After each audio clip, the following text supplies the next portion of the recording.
You are listening to Digging In Podcast, presented by Rooted Wealth Advisors.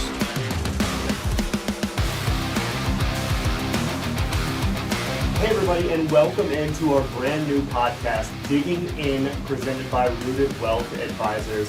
I'm the host, Kencho Kelly. I'm here to help you with all those questions to and through retirement. Today, I am joined by a gentleman I've known for 6 years. He's a man with a plan. He's the owner and founder of Rooted Wealth Advisors. He's a champion cattle showman. He played tight end for the University of Illinois. He's a super active family man chasing around his 4 adorable kids. Ladies and gentlemen, the man, the myth, and the legend, Zach Gray. Whoop, whoop. Good to see you today, man. I'm excited to be here. How you doing? How you feeling? Well, I'm a little nervous. I don't know what questions you're going to come with, but I'm excited. Let's chat. Let's chat. I think a lot of people are nervous when they see like financial advisor on the door, right? You've been doing this for a long time, and I'm sure you've encountered some people like that. I kind of liken it to like people thinking that they need to go to a dentist, right? It's like they might know they need to go to one. Maybe their tooth hurts, but they're scared because they've had a bad past experience or something like that. How do you kind of see yourself in that role? Well, I think that, when you look at the rankings, I think financial advisor, it ranks at the bottom of the list, right? It's like below used car salesman. So maybe it is the fact that things are a little scary. And yes, I've been thinking about seeing the dentist here pretty quickly myself. But no, all jokes aside, yeah, I think that, it's sometimes a fearful experience because maybe someone sat down with them and just didn't tell them maybe what they wanted to hear. Maybe they felt like they were sold something. And I think that is the misnomer sometimes that comes along with financial planning. It's not about products and it's not about, just specific investments. It's much more than that, in my opinion. A lot more than that. And like that's the most easy way you could put like dun, dun, everything that you do. So let's back the train up a little bit. Like I know a lot of financial advisors, having met hundreds of them, been in their offices.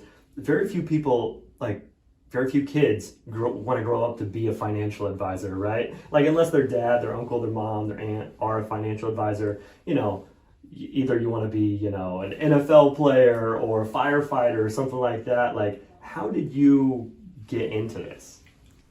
Yeah, it's a great question and a big backstory, but I went to school at the University of Illinois on a football scholarship, and don't sell yourself short. First player out of Iroquois West to receive a D1 scholarship. That's right. Yeah. So far, the only one. I think we've got another one hopefully coming in quickly. Another great young guy. But so up to this point, the only one that's had a D1A scholarship, and it was something I didn't really know exactly what I wanted to do. And I thought about being a veterinarian. I grew up on a farm. We can talk about that some. And I actually went pre-med, right? So I was thinking, well, maybe I'll land towards the vet side, even being a doctor potentially. And, I quickly realized that maybe that wasn't going to be the fit for me. What I will tell you is that the NCAA has very strict rules on trying to figure out what, that thing is very quickly. And, that being said, I thought, well, I definitely, need to kind of pick a path here. And some of that was, frankly, back to that football relationship. I thought about, well, maybe I could coach or teach. Those things seemed to fit really well with me. So I went kind of an education path, and I picked up a finance, minor along the way to go with it for really a totally different reason. And that was a little bit of a family reason. My grandparents, huge role models of mine, my Granny Joyce and Grandpa Roger, just huge influences. And both got to the point of retirement. And I think they've lived different retirements than what they probably would have envisioned back in their 20s, 30s, 40s. And it's just life threw them curveballs. And I thought to myself, well, I'll probably go back and teach. I'll probably coach football and, maybe I can help young people. But in the meantime, I'm going to help myself by making sure that I don't maybe make some of these mistakes. Maybe I can insulate myself from some of these mistakes.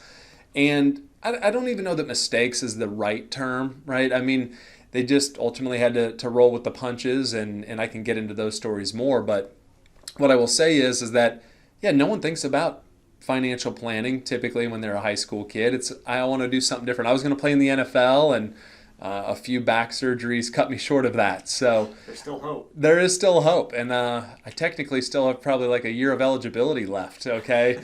So you never know. Watch out, kids. Old man strength to be coming back around. But no, I think that, it's one of those things where I got out of school. I was going to teach. I went back to my high school, as I had actually bought a farm, of all things, when I graduated, put a down payment on a farm. And, my athletic director, actually, when I was in school, was the one that was the principal there. And he said, Zach, I just don't know about this fit. You're going to come back right away. You're a young guy. How about you go do something different? Go somewhere else first. I thought, yeah, that makes sense. My sister was just wrapping up her high school career, and I thought, okay, I totally understand. And I went and interviewed at another school, and I had a great relationship with the superintendent. And sadly, he just passed away. It was another great influence on me. And he actually got to the board meeting and said, Zach, I don't think you want to do this. And I thought, wow, that's a little late in the game. Right? A little late in the game, right? Like I'm supposed to have a job offer at the end of that. And he goes, and he pretty much said, like, if you want the job, you can have it. We are looking for someone with a little bit of experience, of which you don't have, but I believe in you. But, I don't know. And I thought, boy, I don't know. This must be God's way of saying, just let's pump the brakes for a second. And he was referencing a cattle business that I had a lot more involvement with, a few years back. I still have kind of my hand in it a little bit, but I thought to myself, okay, well, I need to listen to this guy. This is karma. This is God pointing me a different direction. Well, and it's huge when a mentor, somebody that you really look up to, kind of steps in and they're like, hey, maybe this isn't the best fit. Like, then you're really taking a step back and looking in the mirror. That's what it sounds like. Yeah, and at the time, I didn't. I knew him well. I didn't know him extremely well. It was a cattle relationship, is how I knew him. It wasn't through a school system or anything of the nature. And actually, a gentleman that actually taught for a period of time and then stopped teaching was the next one that mentored me. And he said, I think that you've got a little bit of a finance background, don't you? And I said, well, yeah. And he says, well, it's not finance, but I need an insurance agent. They've really been looking for one for a while. And I thought, well, I'm going to interview for it. Let's see how this plays out. And obviously, it kind of went down an insurance and a financial path from there. Well, I know you didn't go the education route, even though you tried to. But talking to John, talking to Hilda, we've come up with a new phrase that I'm sure you'll hear on a few episodes. It's the School of Zach Gray. Oh, ruh-roh.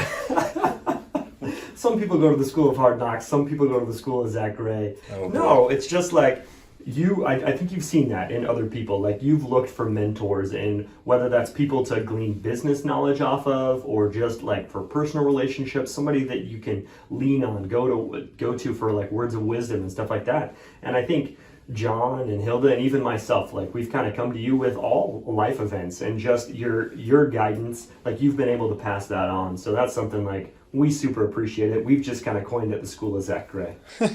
Well, I like it. I don't know, if you want to enroll, you can check out Kinch. He'll hook you up.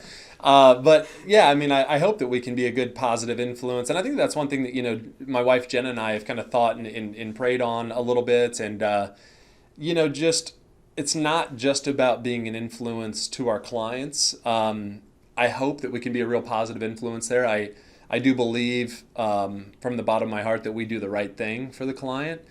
And I do think that, back to your original question, financial advice and kind of the way that it gets viewed sometimes, I think it is because people have, been potentially burned in the past or not treated well in the past. That's sad, and that could be true of a lot of different things. Maybe it's the dentist that you referenced and they missed the mark and didn't get it numb after all, But I guess I would say is that we are hopefully now at a point where it's not just about clients. We really feel, it was kind of an epiphany, but like the bigger that the team gets, and we're obviously, double digits with employees at this point. I guess if you kind of rope everyone together in terms of team size, and what type of influence can we be to our team too, and it kind of took a step back because I always thought that my mission here was to help people with financial advice. And I think that that's still a core piece of the mission. But I think that any time that, we can bring, work and opportunity to other folks. Like that's a whole nother aspect of where I feel good, hopefully being an influence on others, including yourself. Well, I mean, I appreciate it. I've been a number at other places. Number 500, number 9 million. Like here I'm number 9.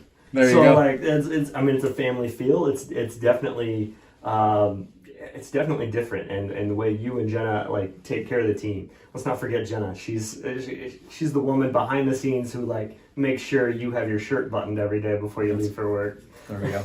Exactly right. So going back to like how you got started, is there something in your childhood that really sticks out to you, like that first memory of money? Were you like, I know you had that cattle business. Were you out there like showing cows? Or were you shoveling manure, to earn $1? I did do a lot of things, including shoveling some manure, baling a lot of hay back in my younger day. I think that the biggest influence of money, ironically, does come back to two thoughts. The number one thing that married couples argue about is money. That's not a statistic that's from the school of Zach Gray. That is one that you guys can find anywhere. And it's probably the number one leading cause of divorce because of it. And, my parents are not divorced, but, there was a lot of, I think, kind of turmoil over some of those things like money. We grew up, middle class. We weren't poor by any means. And we were blessed for that. At the same point,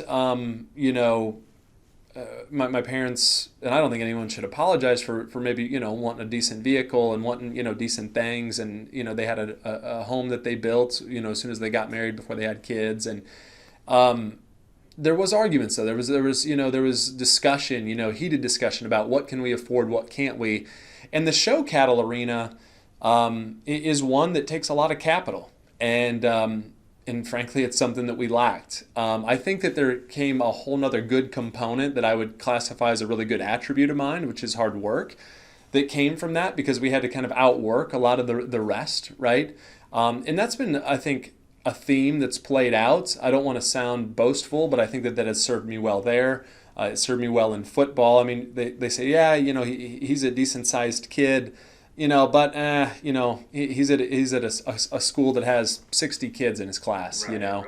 He's not playing against elite players and so forth. So you got to bring something else to the table. So you got to try to, and you got to try to outwork them. You got to try to be seen where you can. Back to the cattle thing, my dad never really, I think, enjoyed a ton of that, especially early on, and so he kind of came to it kicking and screaming a bit. And it is expensive. I mean, you're spending several thousands of dollars, if not in today's world, tens of thousands of dollars on an animal that, you'll get to show for a year. And that's about it. You hang it up after about 14, 15 months at its longest time. Right. And so it's just one of those things where I think that, as I think back on money, the fact that, okay, there was a little tension around money. The fact that, I enjoyed the show cattle business and I enjoyed showing cattle, but we couldn't, really afford, probably the best of the best. And that evolved over time. But I will say is that, it was kind of left with like, boy, I don't want money to be this thing that causes tension, that causes grief, that, it's not to say that, we can, live a life where we don't maybe have some wants or desires. And we should definitely, feel very blessed, especially I'm speaking specifically about my wife and I. But I will say is that, those were the thoughts of money. And then ultimately starting to try to feel that out or play that out over time. Like I started to think about the impact of that once I was in my college career and I was kind of looking at, so here's my grandparents retiring, right? And trying to, make heads and tails of all of that. And I wasn't really thinking about it. I wasn't advising them at the time. They're both clients today, but I think that at the end of the day, it was just kind of like, boy, here they've worked all these years. They probably don't have 100% clarity. They definitely didn't have 100% confidence in what they were doing and how that was shaken out. And it got me thinking about, man, what about all the stuff that we've done along the way? I almost felt some guilt of that, right? Like, Mom, Dad, I want this. I want to show these animals. Because of that, it's a truck, a trailer, all these things that go into it. And then I kind of started to think, boy, man, is that damaging their retirement? It just gets you thinking about money. And I think that there's a lot of stress that comes with money. I think it's another reason that people don't enjoy talking about those things a lot because there's just so much that gets thrown at it. There's so much confusion. It can be a tension point for a lot of families. And so once again, I think that, you get this misnomer that, well, with a financial planner, I'm going to feel that, and hopefully if we do our job right, if we help folks the way that we should, I hope that we lessen that fear about money, about planning. Well, I think you do, but like, what insight from you looking back on what you wanted to do as a kid and how now thinking about it, that you may have impacted your parents' retirement? Like, that's huge insight. You're opening up my eyes right now. I'm thinking back like, oh man. You didn't need those Jordans after all. Could I have done without the Game Boy? That's right. What did I do to affect my parents' retirement? That's huge, man. That's really huge. So if you could go back to a young Zach Gray at that time, what would you say? Boy, specifically when it comes to money, I think that I would try to give some insight that would be much more long-term. I think we want to live in the short-term moment. I think that especially as, really the world's evolved. As you start to think about, being attached to your phone, technology's all over the place, right? We've got microphones and, laptops and things like that weren't around when I was a kid. I remember getting our first computer, I remember getting our first answering machine, let alone now if I don't text someone back right away, they're frustrated in 45 minutes, right? Because we're in a here and now society. I guess what I would tell you is that, the long-term approach, and this is touched on many times, right? I think Albert Einstein, said the eighth wonder of the world is compound investing, right? And most people go, what in the heck is he talking about? But the truth is that, as you start to take that longer-term approach, it can make a massive impact. I guess I would say that first and foremost, be reminded of that. And once again, they didn't live outside their means to try to provide, which I think was good. And I can see now, after having kids of my own, that, you of course want to give, the best opportunities and the best life possible. And there's like this balancing act on what can I provide for them? What should I provide for them? And I'm sure that ran through my parents' head to some extent and trying to figure that out. Well, if anything, the work ethic definitely carried over from there, right? Like, you gotta set yourself apart. First one in, last one out, lunch pail mentality, right? That you bring to the office. Like, yeah, like, you might dress nice now and like wear a suit, but like, I roll up my sleeves to remind myself to like, hey, dig in, like, get in there. Like, the blue collar feel. You might wear a nice suit now, but the fact that you're digging in and like just getting into the weeds with all these finances for clients and for yourself, for your grandparents, like just that work ethic that just breeds throughout is something I've noticed with the Rooted Wealth Advisors team, and it's phenomenal. Well, I think that, the big thing for me is that if, I don't know how else to really say it then, like, once again, we didn't grow up poor, don't have an absurd amount. As I think about family, I don't think that anyone would classify, any of my family tree as quote unquote wealthy. But that being said, I think that it makes that much bigger of an impact to do the little things, right? Like, if we could just get a little bit more tax efficient, like what would that look like? If we could just be a little smarter with this decision or that decision. I don't have any clients that I would consider to be uber wealthy, but if we picked up this firm and moved it to Greenwich, Connecticut, I would tend to think that, well, it's just a different lifestyle. It's just a different way of life. It's not even, I don't know, probably a question about, spending dollars in ways that are a little bit outside what we can even fathom, with most folks in Central Illinois. It's not to say that there's not a lot of wealth in Central Illinois. That's not my point. I guess all I would say is that all those little things, I think that they make a massive impact, whether you're well-to-do or whether you're not.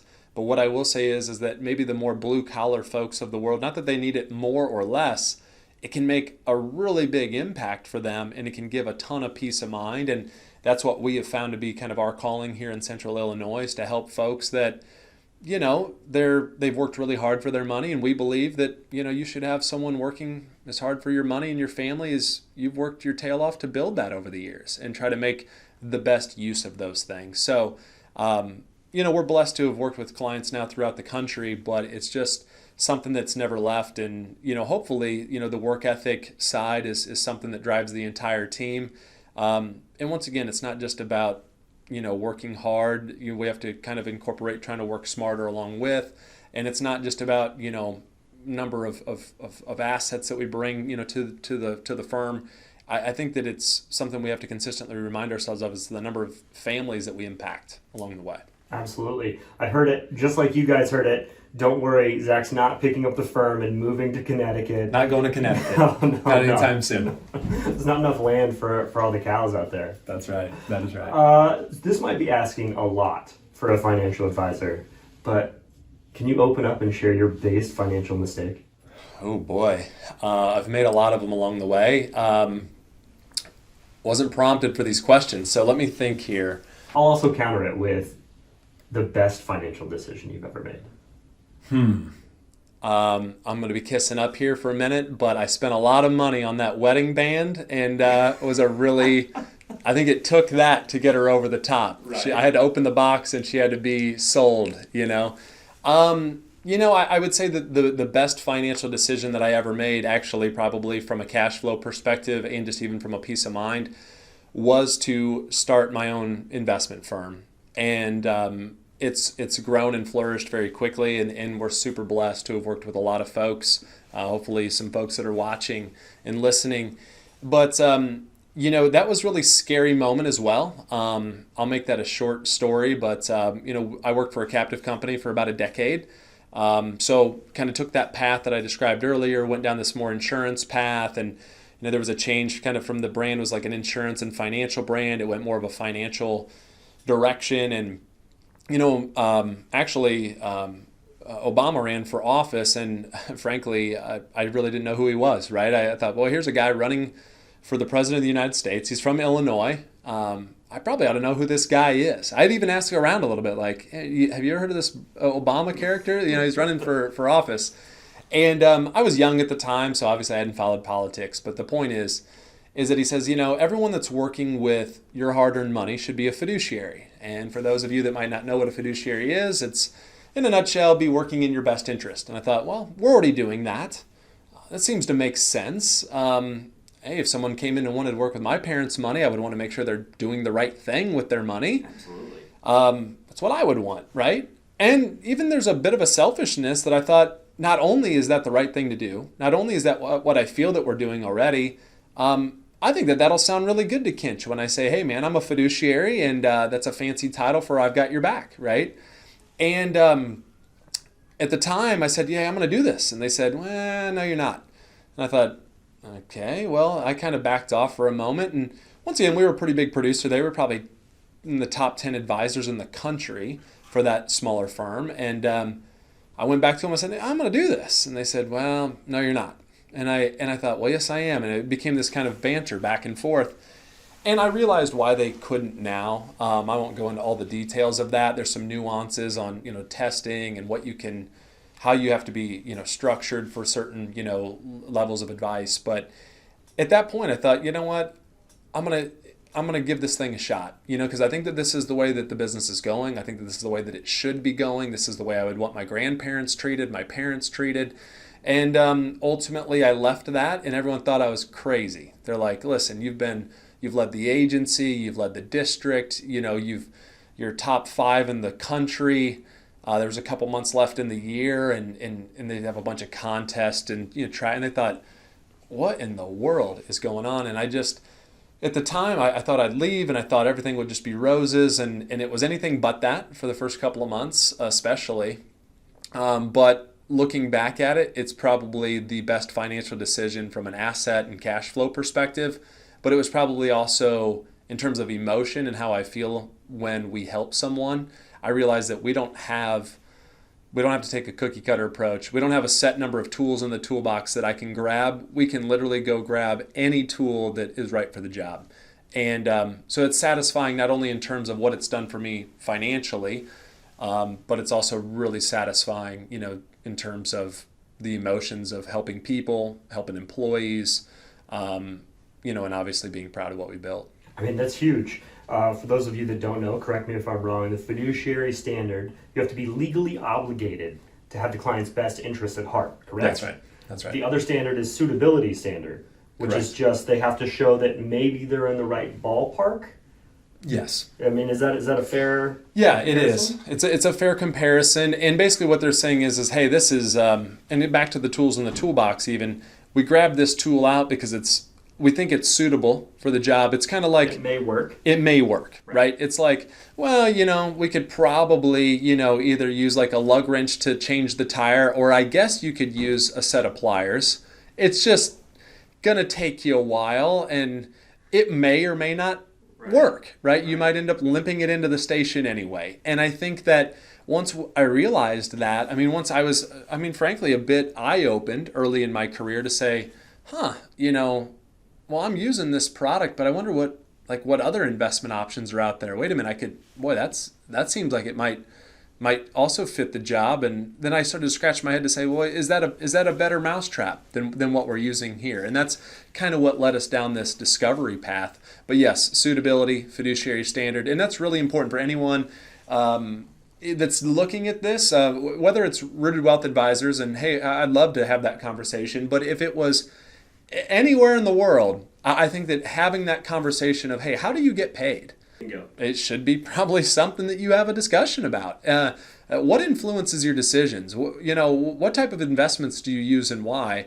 Obviously, this is coming from a guy that understands this business, understands the good and the bad folks that are a part of this business. And just because you're a quote-unquote fiduciary does not necessarily make someone a good person. And just because you're a broker or maybe kind of following more of a suitability standard, does that make them a bad person or the product a bad product? I guess I would just say is just make sure that you're understanding all of that. That's critical. Just ask the questions, right? Just ask. It's that easy. Just ask the question. Yeah. And so I did a good job dodging the bullet on worst financial, question there. But there's been a lot of them. The amount of dollars that had been spent on cattle over time, probably not the greatest. My wife and I are actually building a home at the highest point, I think, in terms of building a home. We will probably also lose money or maybe break even on our current home that we live in, which is a nice home. We've made some decisions per children primarily in schools. So I think at the end of the day, I would say if there was like one decision made in terms of bad financial decisions, it was probably the farm and how much, money and effort went into that. Because from a cash flow perspective, from a business perspective, the cattle business was probably as much of a hobby as it was a business. And then even the home that we live in now, which is a nice home, we took the attitude of, this is a forever home. Let's do it right. Let's wait until we can afford, a certain upgrade, and then we will do so. And then kids came along and in specific needs that, are very specific to our children, have led us to say, boy, we need to be closer to this school because of that reason, or we need to be closer there for that reason. Right. So some of those are out of your control. The market going up and down, and you don't have a dial in the back that you're changing that stuff on. But it sounds like there's very little of it you could actually control. Yeah, I think, the housing side, we can make it work. It's just a matter of, as I start to think long term now, just trying to take that viewpoint. But luckily, I've never, gambled, every last dime away or anything of the sorts. So that's a plus. I don't have a shocking story for anyone out there.